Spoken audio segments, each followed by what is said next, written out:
Hello and namaste friends. My name is Dr. Saugat Pradhan. I am a clinical microbiologist and I would like to welcome you all in this session of CEE Microbiology in which we will undergo the recall session of questions asked in CEE 2077. So to start, the first question is quite confusing and the question is a single liner question and the question does not clarify whether it is asking about the immunodeficiency or it is asking about the infection that occurs in T cells or B cells. So the question was, infection with which organism is used to differentiate between T cells and B cells infections, and the options were Neisseria gonorrhoeae, Pneumocystis cerevisiae, herpes zoster and Mycobacterium tuberculosis. So the question is confusing. It is either it is asking about the organisms that infects the T cells or B cells, or it is asking about the organism that causes infection when there is immunodeficiency of either B cells and T cells and differentiate between them. So to explain about the question, so let's explain with the chart. The question is probably asking about the diseases that can occur during the various immunodeficiency mechanisms. So first, moving on with the bacterial infections. In the T cell deficiency, usually the bacteria causes sepsis, and during the if there is the deficiency of B cells, the infections that can be caused by the organisms are the organisms which causes infections can be Pseudomonas aeruginosa, Streptococcus pneumoniae, Haemophilus influenza type B, Neisseria meningitidis, Escherichia coli, Klebsiella pneumoniae, and group B Streptococcus. And most of the bacterial infections are caused during the deficiency of the B cells, as the B cells produce antibodies.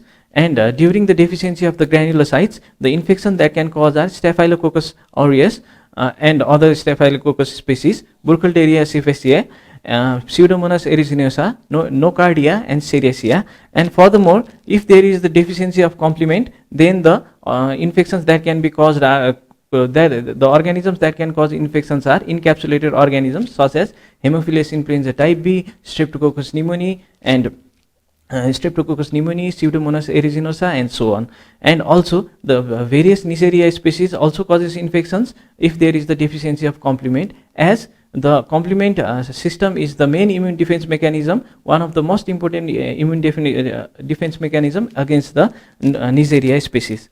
So moving on with the viruses causes infection mostly if there is the deficiency of the T cells. If there is deficiency of the T cells, the virus causes infections, and the examples are cytomegalovirus, Epstein-Barr virus, John Cunningham virus, and varicella zoster virus, and other viruses as well. These are the important viruses. And moving on with the deficiency of the B cells, there are rarely any viral infections that can cause infections during the deficiency of the B cells. So one of the important organism is poliovirus, which belongs to the family enteroviruses. And moving on with the fungi and parasites, also generally cause infections when there is deficiency of the T cells. So generally for the viruses and fungi, the main important immune defense mechanism is the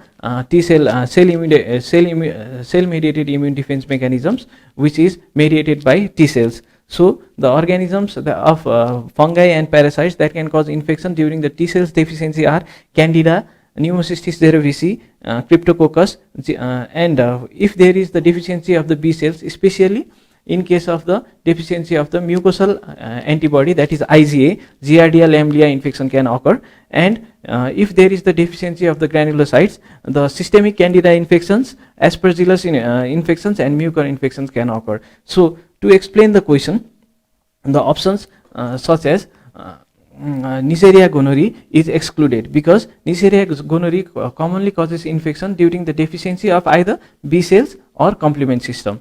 And the second option, Pneumocystis cerevisiae, can be included because it causes infection when there is the deficiency of the T cells.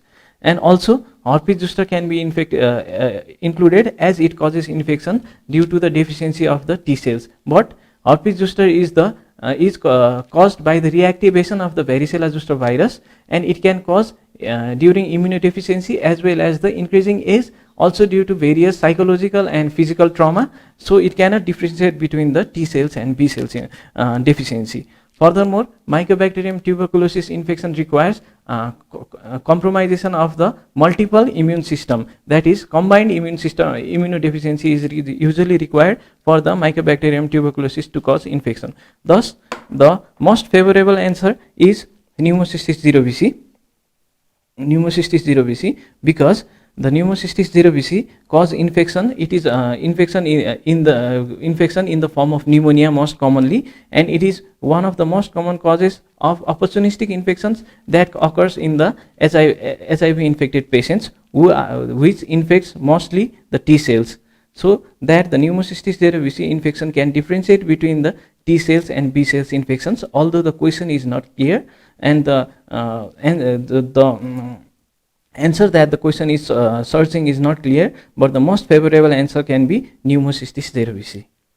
So now moving on with the second question, the drug of choice for brucella is, and the options are tetracycline, chloramphenicol, azithromycin, and ampicillin.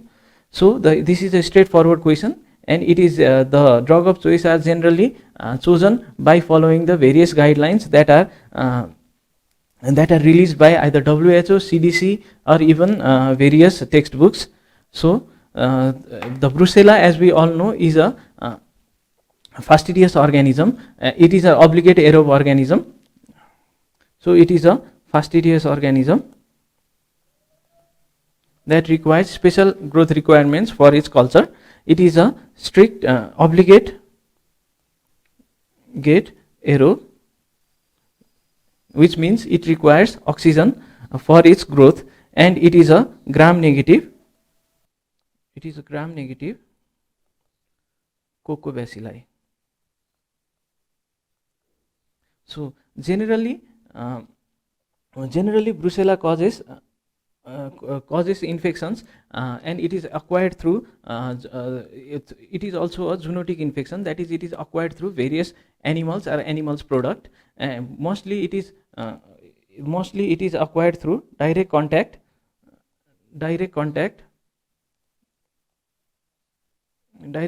to the various secretions of the animals, or also through the various animal products such as dairy products and other various animal products that is ingested. So generally the brucella infects the reticuloendothelial system, which includes liver, spleen, lymph nodes,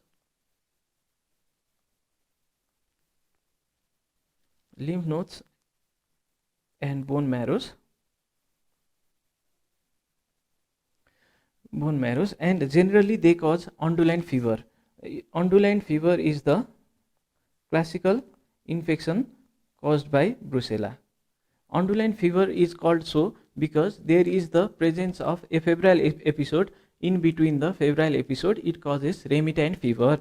So the fever lasts for usually days to weeks, and in between the febrile periods there is the brief afebrile period where there is no presence of fever. Also there is the classical triad of the brucella infection, which includes fever with night sweats,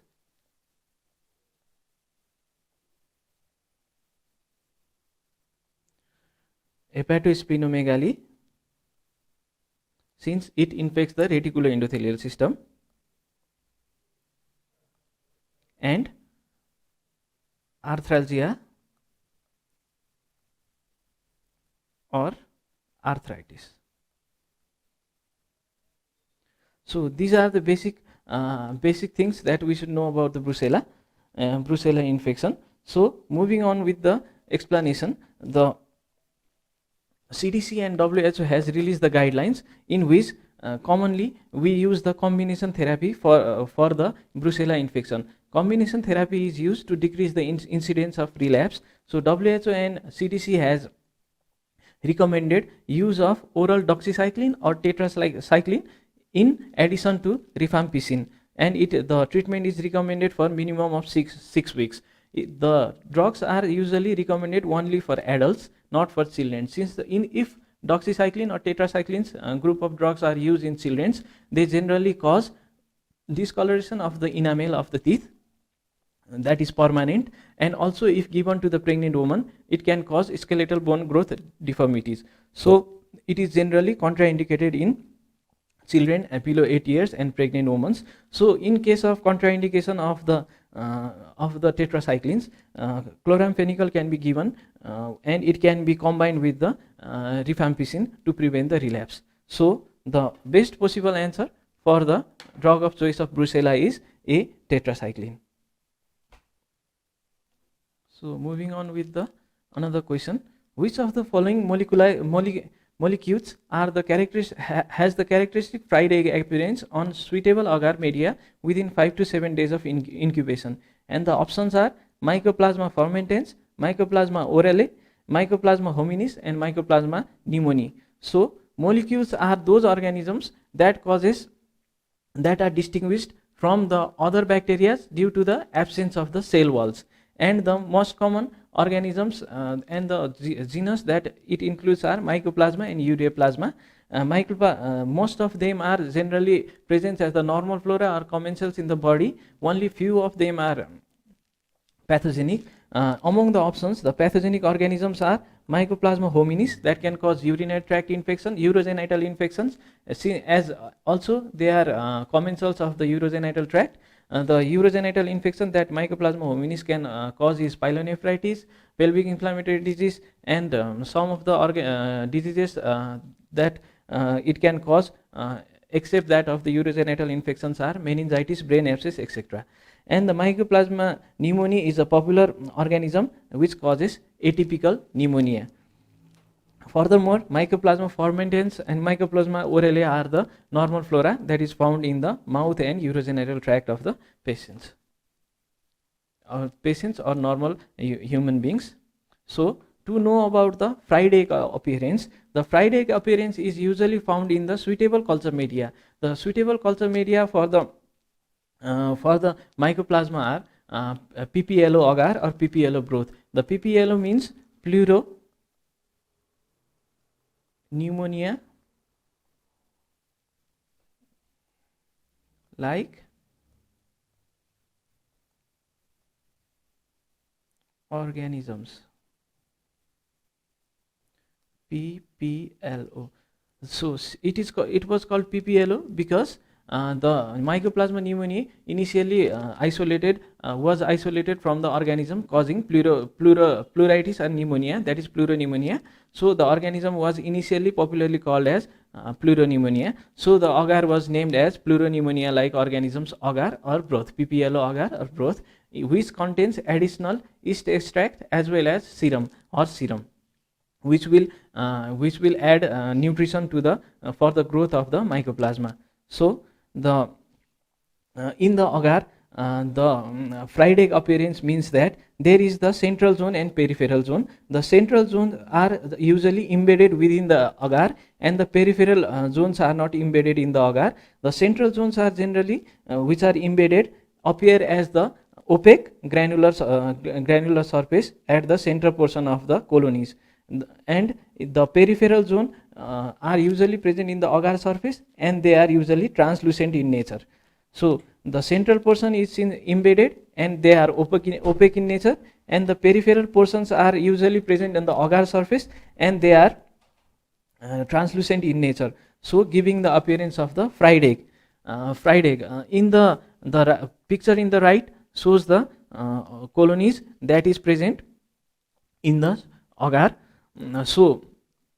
That is present in the agar. The organisms are usually found as embedded in the media, and they are usually small in nature. They are minute colonies present in the agar, which should be observed through the microscope, through the low power or high power microscope.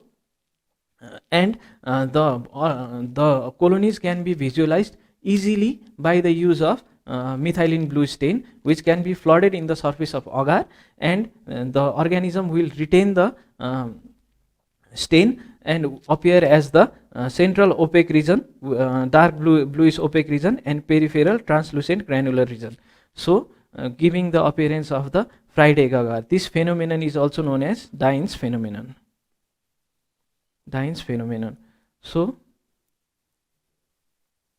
this phenomenon is a typical characteristic of Mycoplasma hominis. The organisms, other organisms such as Mycoplasma pneumoniae, Mycoplasma orale and fermentans also has small colonies, and Mycoplasma pneumoniae sometimes can give appearance of the fried egg on the suitable agar media, but the classical nature of the appearance as a fried egg in the structure in the suitable agar is a Mycoplasma hominis. So the correct answer for this question is Mycoplasma hominis. So moving on to the another question, which is a pretty popular question around since 2 years, which is WHO declared pandemic to a disease caused by which virus in the year of 2020 AD? This is a fairly easy question, and most of us are updated about this question. And the options are influenza A, parainfluenza, SARS-CoV-2, and COVID-19. So about the options, the influenza A pandemic has not occurred in 2020. The sporadic cases of influenza A has been seen in various parts of the world. The pandemic caused by influenza A was in 2009, which was caused by H1N1 strain, also popularly known as swine flu. Swine flu that occur in 2009 AD. So the pandemic of parainfluenza virus has not been reported yet, and the SARS-CoV-2, also known as SARS coronavirus 2, has had an outbreak at the time of 2020, and it was declared as global pandemic by WHO in 2020. And finally, the last option, COVID-19 is not the virus, is not a name of the virus, and it is COVID-19. The full form of COVID-19 is coronavirus disease 19. So the causative agent is SARS coronavirus 2, and the disease is causes is coronavirus virus disease COVID-19. So the correct answer is SARS coronavirus 2. That is C. So now moving on to the another recent update. So since the past year, a fairly new virus to the outside world except of Africa has been spreading widely, and the name of the virus is monkeypox virus. So this is a probable question which can come in the next CEE examination, because it is one of the recent advances.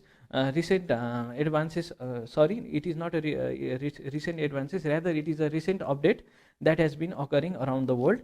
The monkeypox virus causes monkeypox.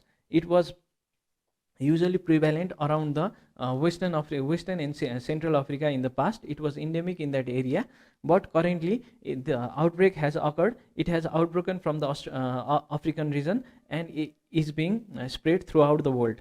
So it is better that we learn briefly about the monkeypox virus. So the monkeypox virus causes monkeypox. The disease is called as monkeypox, and the disease is a zoonotic infection. That is, it is transmitted from animals to humans, but there is also the presence of human to human transmission as well. It was first detected in captive Asiatic monkeys. The Asiatic monkeys which were captured for the circuses were first diagnosed with monkeypox virus at first. So the name was given as monkeypox. So initially the natural infection only caused in Africa, as it was endemic in the western and central African regions.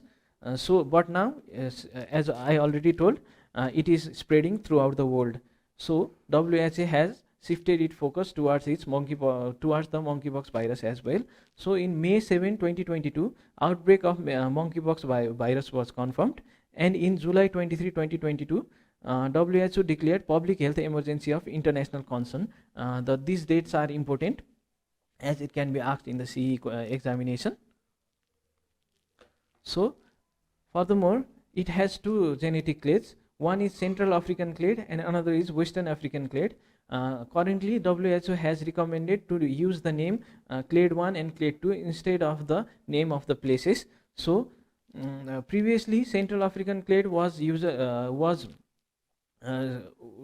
thought to be more severe and was in increasing incidence, but currently the current outbreak of the monkeypox virus has been seen with the Western African clade or clade 2.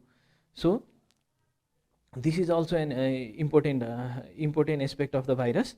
And furthermore, see, as I've already told, the disease is a zoonotic, primarily zoonotic infection, but there is also human to human transmission.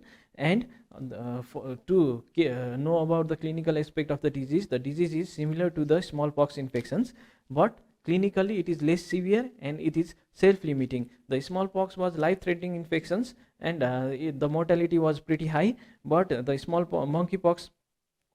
monkeypox has lower mortality rate. The mortality rate previously was around 10%, and currently and in recent times in African regions it was 3 to 5%.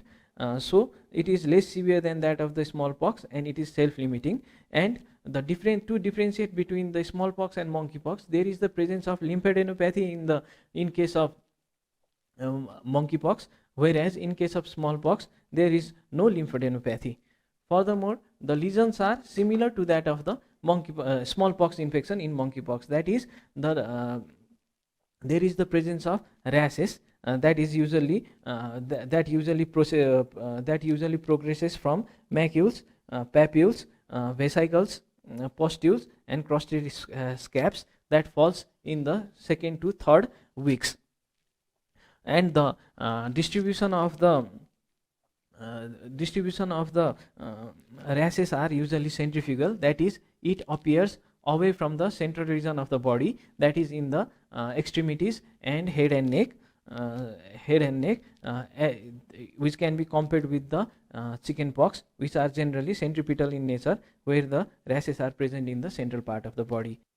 So furthermore updates on the monkeypox virus, the treatment, going through the treatment and prevention. For the treatment, an antiviral drug has been recommended and approved, that is tecovirimat, which inhibits the release of the orthopox virus orthopox virus. The orthopox virus is named because the monkeypox virus falls under the orthopox virus family.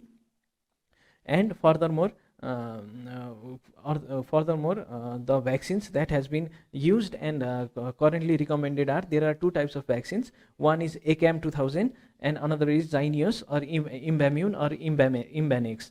So the ACAM 2000 and both Zyneos both uses vaccinia virus, which is also one of the orthopox viruses that belongs to the same family of the monkeypox viruses.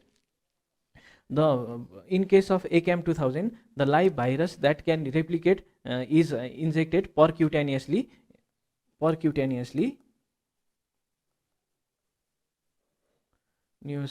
into the skin, and the multiple punctures are made. Multiple punctures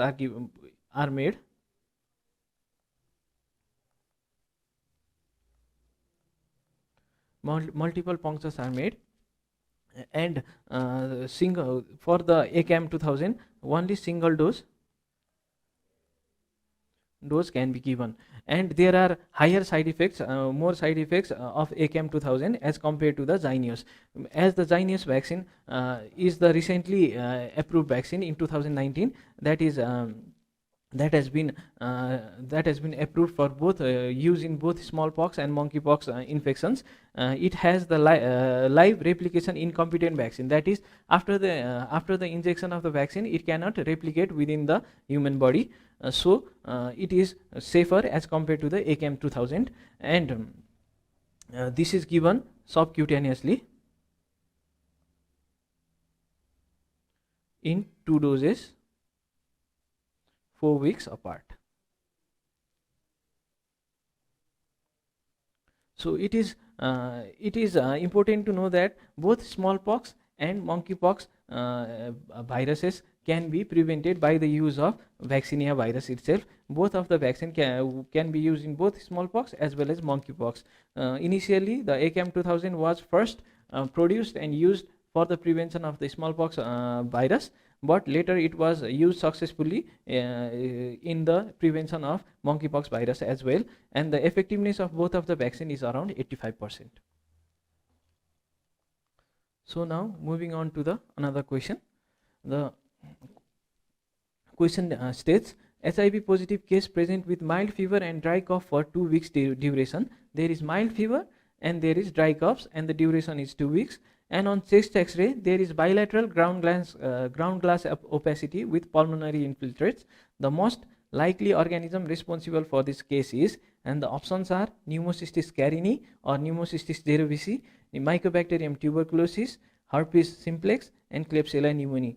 So the Pneumocystis carini has been renamed into Pneumocystis cerevisiae that causes infection in humans. The species of the Pneumocystis that causes infection in human has been renamed as Pneumocystis cerevisiae.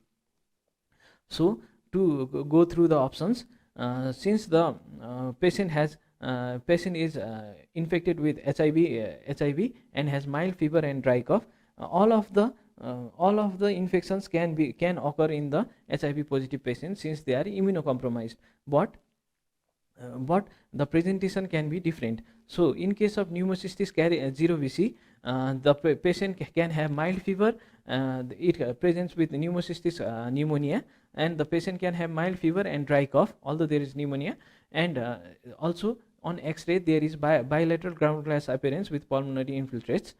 And in case of second option, Mycobacterium tuberculosis, the Mycobacterium tuberculosis usually has productive cough,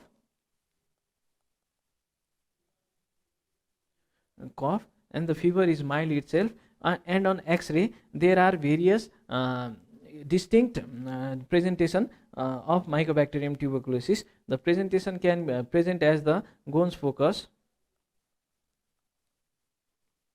and Ghon's complex that includes Ghon's focus along with the hilar lymphadenopathy,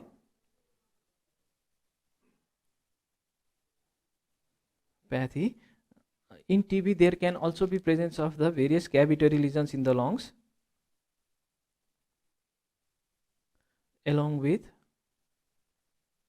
air fluid level.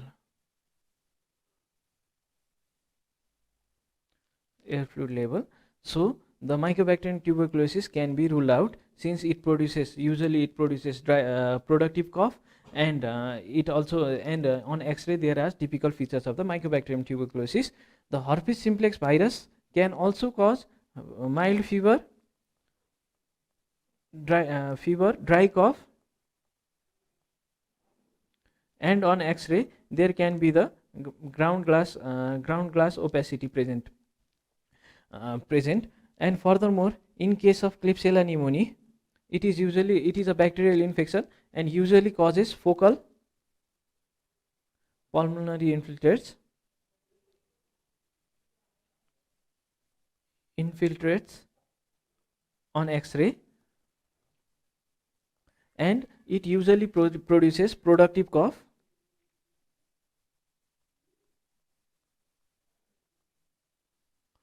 and the expectoration is usually current jelly like appearance,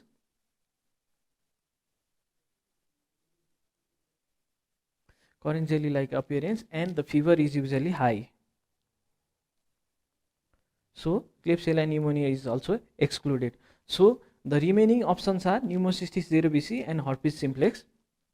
So among the two options, the most common infections that can cause in the immunocompromised patients infected with HIV is, although less reported, is Pneumocystis cerevisiae.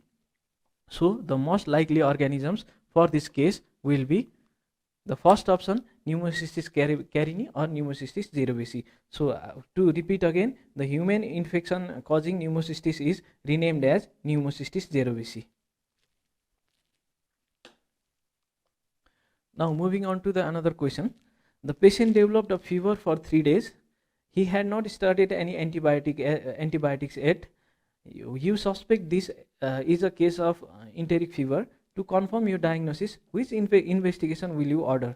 And the options are blood culture, Vidal test, stool culture, and urine culture. This is a pretty straightforward question.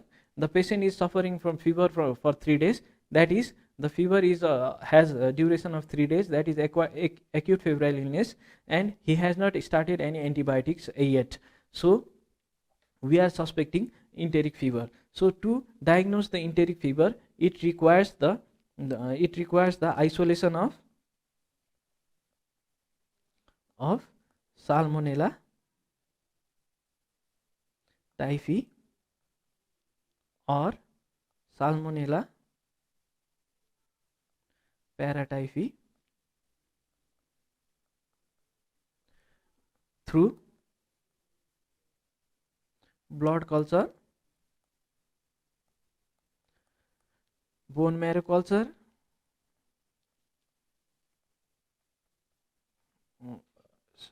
stool or urine culture, or rose spot rash, or any sterile sites. So to further explain about this, we will look into the various sensitivity of blood culture during the various period of the illness. So at the first week, the blood culture has highest yield, that is it has the sensitivity of 90%, which gradually decreases along the period of illness. In the second week, there is the sensitivity of 75%. In third week, there is the sensitivity of 60%, and after third week, there is the sensitivity of 25%. In recent times, the sensitivity of blood culture has reduced, and it has reduced to 40 to 60%, as due to the inadvertent use of the antibiotics early in the course of disease. Furthermore, the blood culture, more than blood culture, bone marrow culture is more sensitive, has the sensitivity of more than 80%, and its sensitivity does not decrease along the course of disease itself. So the best answer that can be selected is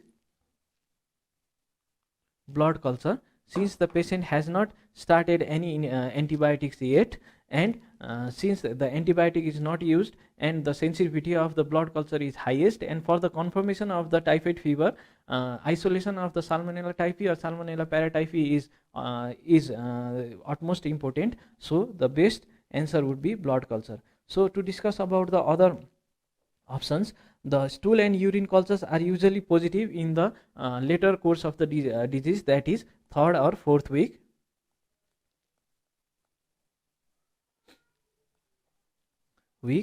And the antibody test, that is Vidal test, is not used nowadays as it lacks specificity. The antibody against the Salmonella typhi usually are raised during the second week of infection, where the Vidal tests are generally positive. But since it has low specificity, there is the high rate of false positive and false negative test. So for the false positive test, to go through the false positive test, the false positive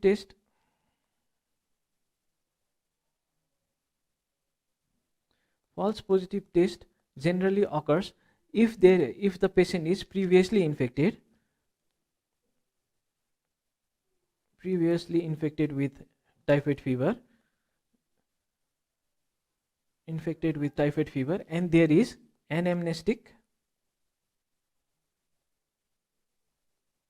response to unrelated fever. caused by other organisms such as malaria, dengue, etc. Furthermore, false positive cases can also be present in case of vaccinated individual.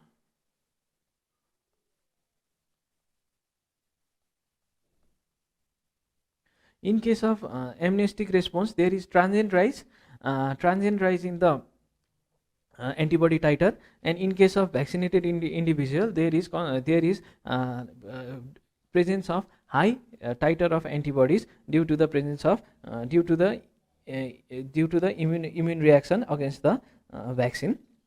So these are the false positive cases. So to find out that to differentiate between the false positive cases or true positive cases, the best method for Widal test is by the use of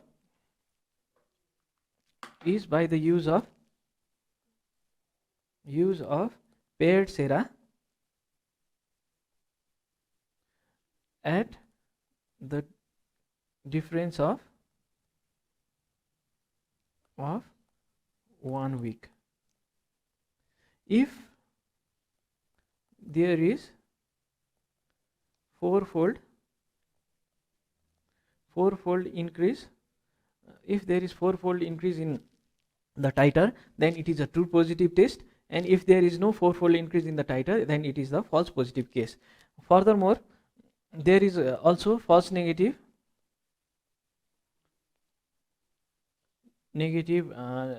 test of the Widal test, which can occur in the early infections, late stage of infections,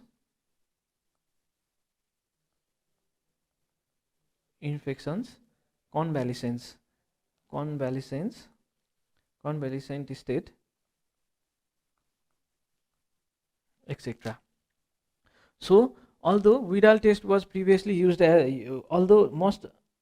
Widal test was previously used as the one of the important tests of the antibody detection in diagnosing enteric fever, since it has the low specificity, its use is being obsolete in current days. So to recall, the best answer for the question would be blood culture, since the fever is of 3 days, the patient and the disease progression is in the first week, and the patient has not taken any antibiotics. So the best answer would be investigation of the choice would be blood culture.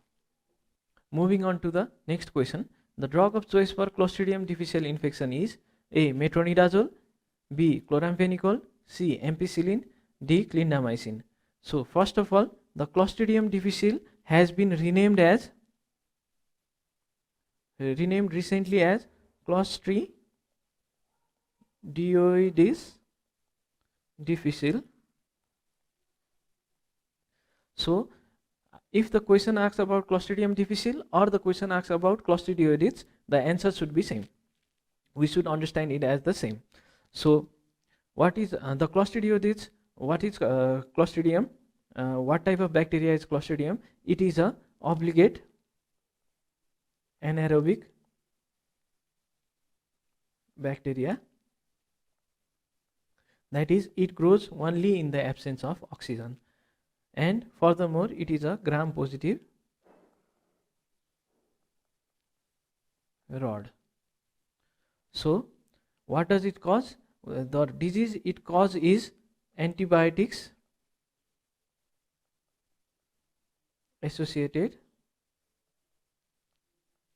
diarrhea, or it causes pseudomembranous colitis.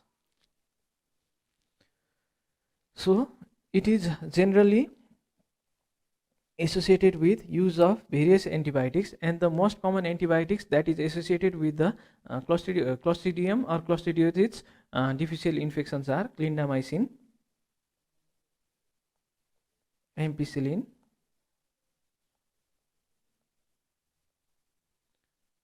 cephalosporin. Among the cephalosporin, second generation and third generations cephalosporin are most common agents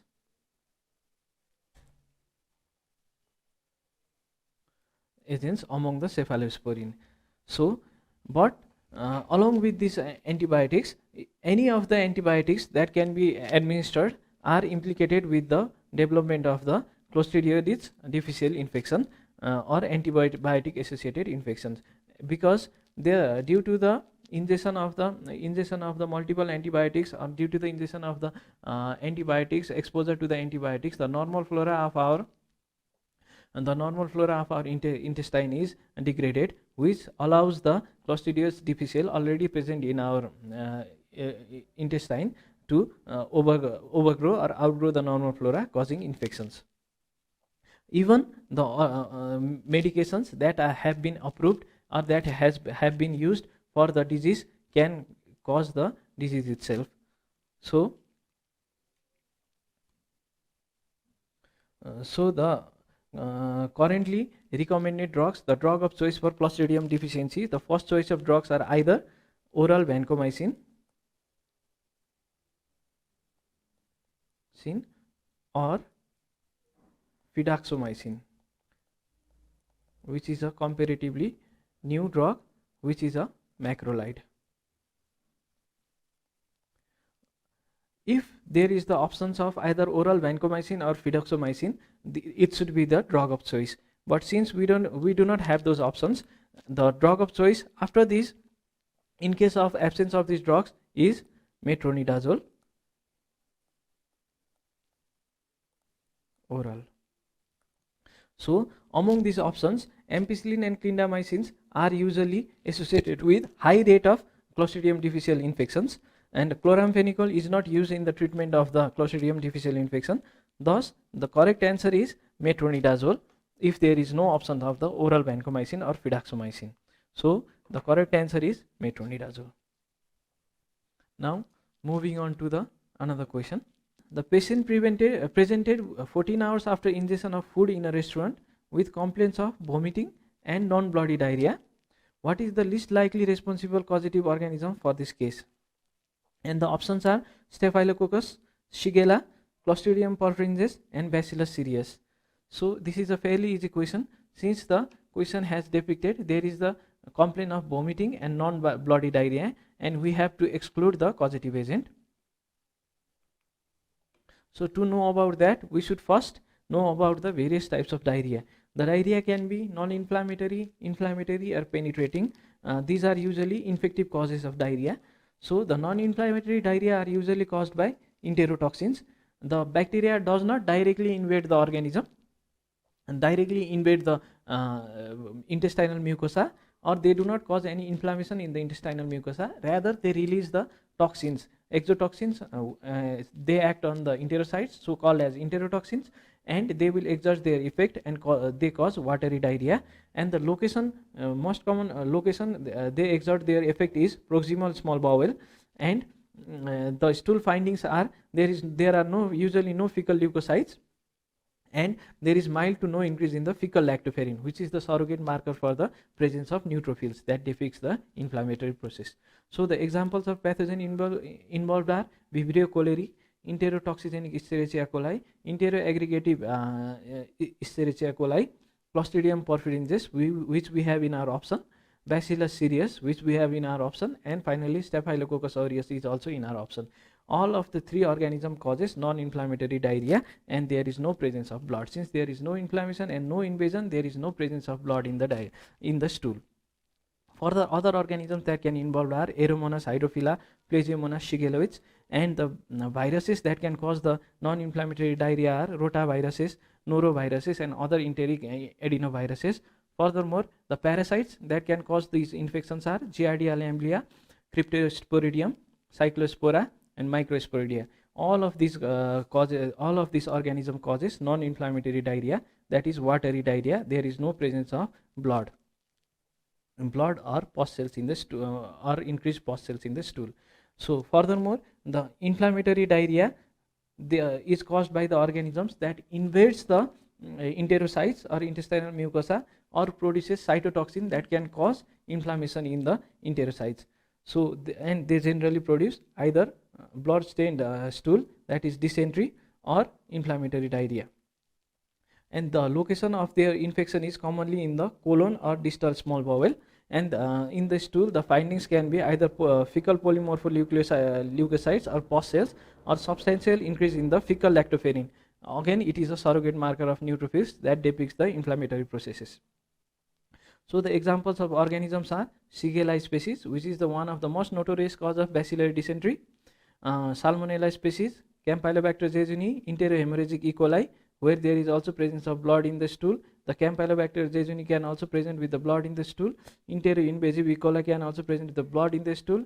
Yersinia enterocolitica can also present with blood in stool. And other organisms such as Listeria monocytogenes, Vibrio parahemolyticus, Clostridium difficile, Aeromonas hydrophila, Plagiomonas shigellus, Entamovia histolytica, which is a parasite that causes amoebic dysentery, and other is Klebsiella oxytoca. These are the examples of the organisms that causes inflammatory diarrhea. Furthermore, the organisms that penetrates the intestinal mucosa and enters into the bloodstreams are Salmonella typhi and Yersinia enterocolitica. They are generally invade the distal small bowel, and since they penetrate and cause inflammation to the enterocytes, there is the presence of mononuclear leukocytes, and generally they causes enterofever and enterofever like illness. So the best option for the question would be Shigella, since Shigella produces bloody diarrhea. The better term for which is dysentery.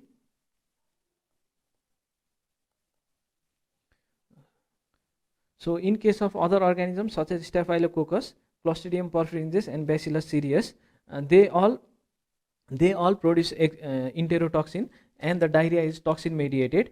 There will be non-bloody diarrhea and vomiting as well, and they are most commonly all of these are most commonly transmitted through foodborne illness or food poisoning. So to know about the various foodborne diarrhea or vomiting or food poisoning, there is a table, and they present with the various frames of time in which we can suspect the infections according to the incubation period and history. So within 1 to 6 hours, the organisms that causes food poisoning within 1 to 6 hours are those that can produce preformed toxin in the food. So in the food there is already the presence of the preformed toxins, and when a person ingests the food, the toxin can act quickly and can cause the symptoms early in the course of disease, and the preformed toxin can be produced by either Staphylococcus aureus or Bacillus cereus emetic type. Both of them produce similar type of enterotoxin that can be preformed and found in the food, and after ingestion within 1 to 6 hours, the presentation of nausea, vomiting, and diarrhea can be produced. The vomiting is more in the cases of the Staphylococcus aureus and Bacillus cereus emetic type. The Staphylococcus aureus are generally found in the food such as ham, poultry, potato, egg salad, cream and pastries or bakery products. The Bacillus cereus emetic type is generally found in the fried rice, popularly known as Chinese fried rice.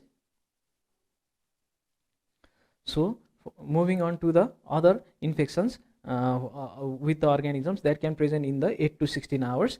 In 8 to 16 hours, there is no preformed toxin. After the ingestion of the organisms in the food, the toxins are released by the bacteria, and the toxin acts after the certain time. So the presentation are usually late, that is 8 to 16 hours.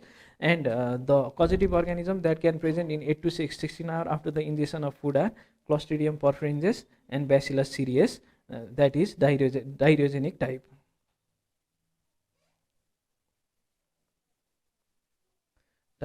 So both of them produce similar type of enterotoxin again, and there is the presence of abdominal cramps and diarrhea, and vomiting is rare in these cases. Clostridium perfringens are usually found in the meats such as beef, poultry, and various legumes and gravies of the gravies of the various foods. And Bacillus cereus can also produce with the diarrhea similar to that of the Clostridium perfringens, and usually found in meats, vegetable, dried beans and cereals. The difference between the emetic type of Bacillus cereus is they are generally found in the fried rice, and the Bacillus cereus diarrhegenic type is they are generally found in the meat, vegetables, dried beans and cereals. And the enterotoxin produced by the Bacillus cereus emetic type and Staphylococcus aureus is similar, and the enterotoxin produced by Bacillus cereus diarrhegenic type and Clostridium perfringens are similar. Furthermore, after more than 16 hours, various other organisms can cause various infections, and they are foodborne diarrhea. And some of the important organisms are Vibrio cholerae, which is being seen in our country recently. It causes watery diarrhea. It is also toxigenic type. It produces toxin. The toxin will act on the enterocytes, which will cause watery diarrhea, usually found in shellfish and water. The enterotoxigenic E. coli generally causes traveler's diarrhea. It is one of the important cause of traveler's diarrhea. So it also exerts either heat stable toxin or heat labile toxin and produce watery diarrhea, generally found in salads, cheese, meats and water. Enterohemorrhagic E. coli generally causes invasive diarrhea. They generally invade the intestinal mucosa and causes bloody diarrhea, and they are generally found in ground beef, roast beef, salami, raw milk, raw vegetable and apple juice. The first case was isolated from the hamburger. So furthermore, Salmonella species causes inflammatory diarrhea, and they are generally found in the beef, poultry, eggs. The uncooked egg was notorious to cause Salmonella infection in past times, and dairy products as well. Campylobacter jejuni also causes inflammatory diarrhea, and they are generally transmitted from poultry and raw milk. Shigella usually causes dysentery. Dysentery, that is blood in the stool, presence of blood and mucus in the stool, as well as there is the presence of tenesmus as a symptoms. And it causes it generally it is found in potato or egg salad, lettuce or raw vegetables. And finally, Vibrio parahemolyticus, since it is a salt loving bacteria, it is generally found in mollusk and crustacean, generally found in the undercooked or uncooked seafood, and it causes dysentery. So these are the 8 questions that were asked in the CEE examination 2077. Hope you understood the explanations. I would like to thank you